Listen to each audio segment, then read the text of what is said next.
Hello students, कैसे हैं आप सब लोग। आई होप आप लोग अच्छे होंगे, अच्छे से पढ़ाई कर रहे होंगे। पढ़ाई स्टार्ट हो गई है। अब बच्चे इसमें तो परेशान है ही, कौन सी बुक फॉलो करनी है वो चीज़ें तो मैंने क्लियर करने की कोशिश पूरी करी है। लेकिन अब इस वीडियो में मैं बताने वाला हूँ कि यार ऐसे कौन से चैप्टर है जो एनसीईआरटी में बहुत कम दे रखा है, मतलब आपको एक्स्ट्रा प्रैक्टिस करनी पड़ेगी। अब आपको सर एक्स्ट्रा प्रैक्टिस तो हर चैप्टर करनी है, बिल्कुल करनी है, लेकिन फिर भी कुछ चैप्टर्स ऐसे हैं जिनमें आपको बहुत ज़्यादा लेवल पे करनी है। मतलब कुछ चैप्टर्स ऐसे होंगे, जैसे मैं आपको लिख के अभी सारे बताता हूँ, चैप्टर वाइज एनालिसिस करता हूँ, जिसमें आपको ये पता लगेगा कि हाँ यार अगर एनसीईआरटी से हमने कर लिया, कुछ ही क्वेश्चंस एक्स्ट्रा कर लें तो ठीक है, चल जाएगा। लेकिन कुछ चैप्टर्स में तो बहुत ज्यादा प्रैक्टिस की नीड है। तो चलिए वीडियो को स्टार्ट करते हैं और मैं आपको चैप्टर वाइज बताने की पूरी कोशिश करता हूं कि कितने चैप्टर्स में मैं दो पार्ट में डिवाइड कर देता हूं, दो कैटेगरी में।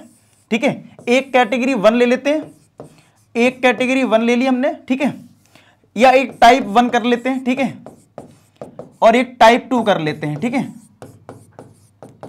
टाइप 1 में हम वो रखते हैं जिसमें एनसीईआरटी से हटके कम प्रैक्टिस में काम चल जाएगा, यानी लेस प्रैक्टिस, और एक में रख लेते हैं मोर प्रैक्टिस, जिसमें बहुत ज्यादा प्रैक्टिस करनी पड़ेगी। लेस प्रैक्टिस का मतलब मेरा है कि आपने मान लो अगर वो चैप्टर एनसीईआरटी से कर लिया, 10-15 क्वेश्चन भी कर लिए उस चैप्टर से एक्स्ट्रा अच्छे वाले, ठीक है, चाहे वो पीवाईक्यू से हो, एग्जाम्पलर से हो, तो उस चैप्टर के लिए सफिशिएंट रहेगा। लेकिन कुछ चैप्टर्स में 10-15 क्वेश्चन नहीं, बहुत ज्यादा प्रैक्टिस करनी होगी। तो चलिए एक एक करके बात करते हैं। जैसे बात करते हैं रियल नंबर की, तो यार रियल नंबर में फिक्स क्वेश्चंस होते हैं, काफी हद तक एनसीईआरटी से आता है। तो अगर कुछ अच्छे क्वेश्चंस आप कर लो, 10 से 15 या 20 मान लेता हूं, तो आपका काम चल जाता है। तो यहां पे रियल नंबर लेस प्रैक्टिस में आ जाता है। ठीक है, रियल नंबर हमारा लेस प्रैक्टिस में आ जाता है। टाइप 2 की अगर मैं बात करूं, ठीक है, तो सेकंड चैप्टर है पॉलिनोमियल। पॉलिनोमियल एनसीईआरटी में बहुत कम दे रखा है, मतलब अल्फा बीटा वाले तो क्वेश्चंस ही नहीं है ज्यादा, और सीबीएसई ने कई बार पूछे भी हैं उससे बहुत ज्यादा अच्छे लेवल क्वेश्चन।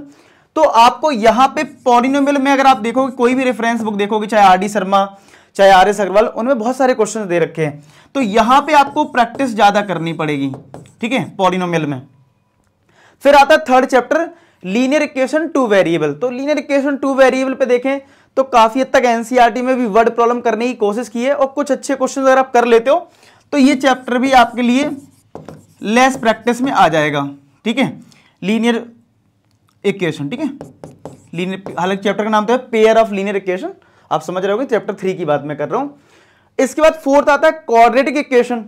तो अब लीनियर इक्वेशन या क्वाड्रेटिक इक्वेशन में कोई एक चैप्टर में आपको ज्यादा प्रैक्टिस करनी है। अगर मैंने क्वाड्रेटिक इक्वेशन यहां लिखा, इसका एक रीजन है, क्योंकि एनसीईआरटी में इक्वल रूट्स पे बहुत कम प्रैक्टिस है। अगर जब आप करोगे, अभी आपने किया नहीं तो अभी आप ज्यादा नहीं समझोगे, इक्वल रूट्स पे बहुत कम क्वेश्चंस हैं, अच्छे तो क्वेश्चंस ही नहीं हैं, तो वो तो आपको एक्स्ट्रा प्रैक्टिस करनी होगी। साथ के साथ जब आप एक्स्ट्रा प्रैक्टिस इस चैप्टर की करोगे तो ऑटोमेटिक वर्ड प्रॉब्लम कवर हो जाएगी लीनियर इक्वेशन की। इसलिए मैंने लीनियर इक्वेशन को लेस प्रैक्टिस में रखा है, क्योंकि वर्ड प्रॉब्लम जब यहां पे, क्योंकि देखो वर्ड प्रॉब्लम एज वाला, पाइप वाला जो भी क्वेश्चन है वो हमारा क्वाड्रेटिक इक्वेशन में भी कवर होता है। फिफ्थ आता है अरिथमेटिक प्रोग्रेशन। तो यहां पे भी आप इसको रख सकते हो यहां पे। 6 चैप्टर ट्राइंगल्स पहले टफ होता है, अब फिर भी आसान है, तो इसमें भी बहुत ज्यादा प्रैक्टिस तो नहीं बोलूंगा, ठीक ठाक प्रैक्टिस से काम चल जाता है। 7 चैप्टर हमारा कोऑर्डिनेट ज्योमेट्री, ये तो इसमें तो वास्तव में बहुत कम प्रैक्टिस की जरूरत है। ठीक है, कोऑर्डिनेट ज्योमेट्री, कोऑर्डिनेट ज्योमेट्री, ठीक है, और ट्राइंगल को मैं ऐसा रखूंगा, लेस प्रैक्टिस भी बोल सकते हो, कभी कभी बच्चों को समझ में नहीं आता तो वो मोर प्रैक्टिस में भी चला जाएगा। मैं यहां पे भी इसको रखता हूं 6 चैप्टर को, ठीक है, ट्राइंगल्स को यहां पे भी रखता हूं, कभी कभी बच्चों को समझ में नहीं आता तो इसको यहां पे भी रख सकते हैं। इसके बाद हमारा था 8 चैप्टर ट्रिग्नोमेट्री। भैया इसमें तो बहुत प्रैक्टिस करनी, इसमें ये सबसे मतलब ये सबसे ज्यादा इंटरेस्टिंग चैप्टर है ट्रिग्नोमेट्री। इंट्रोडक्शन टू ट्रिग्नोमेट्री की बात करूं, ये बहुत ज्यादा इंपॉर्टेंट है। फिर आता है एप्लीकेशन ऑफ ट्रिग्नोमेट्री। तो वहां पे एनसीईआरटी में काफी क्वेश्चंस कवर हो जाते हैं।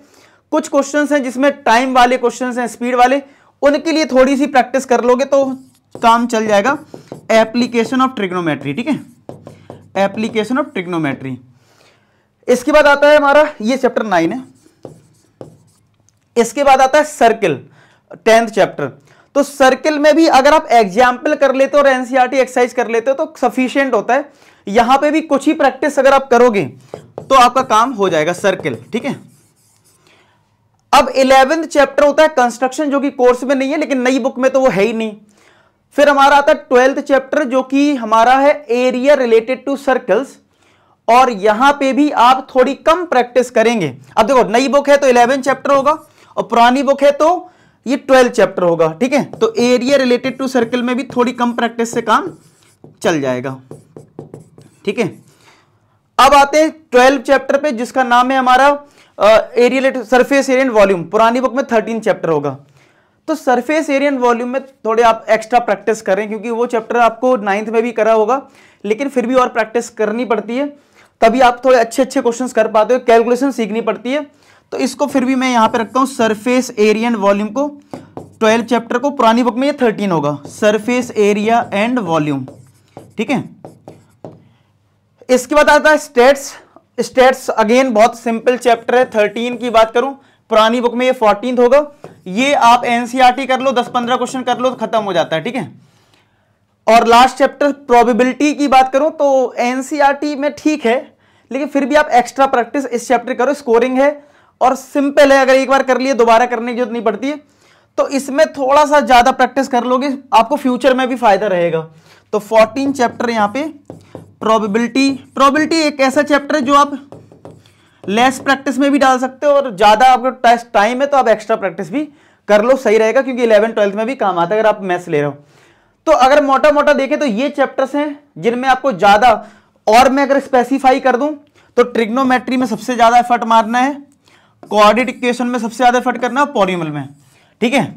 इन 3 चैप्टर्स में आपको ज्यादा एफर्ट मारना है। बाकी चलो ये एवरेज में है, मतलब इसमें टाइम कम है तो लेस प्रैक्टिस में मान लो, टाइम ज्यादा है तो मोर प्रैक्टिस में, लेकिन 3 चैप्टर पे आपको ज्यादा से ज्यादा फोकस करना है, ज्यादा से ज्यादा क्वेश्चंस करने हैं।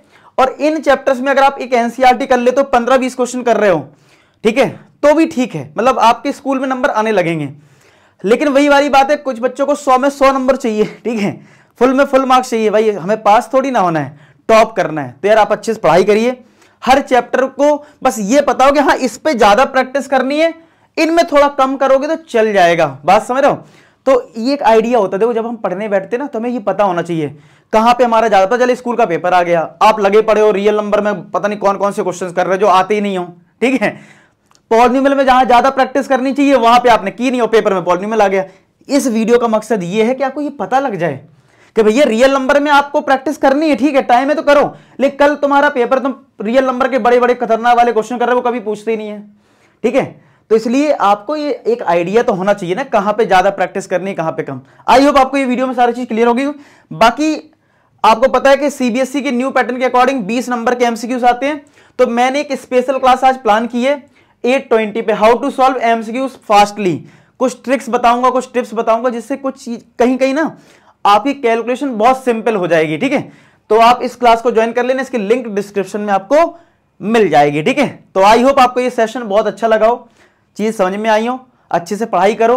बाकी जितने भी सेशन में लेके आ रहा हूं आपके लिए मैथ्स के लिए, सारे फॉलो करो यूट्यूब पे, बढ़िया से पढ़ाई करो, ठीक है। मिलते हैं नेक्स्ट वीडियो में, तब तक अपना ख्याल रखें। अच्छा टेलीग्राम जरूर ज्वाइन कर लेना, टेलीग्राम पे मैं सारी पीडीएफ अपलोड करता रहता हूं जो भी सेशन होते हैं यूट्यूब पे।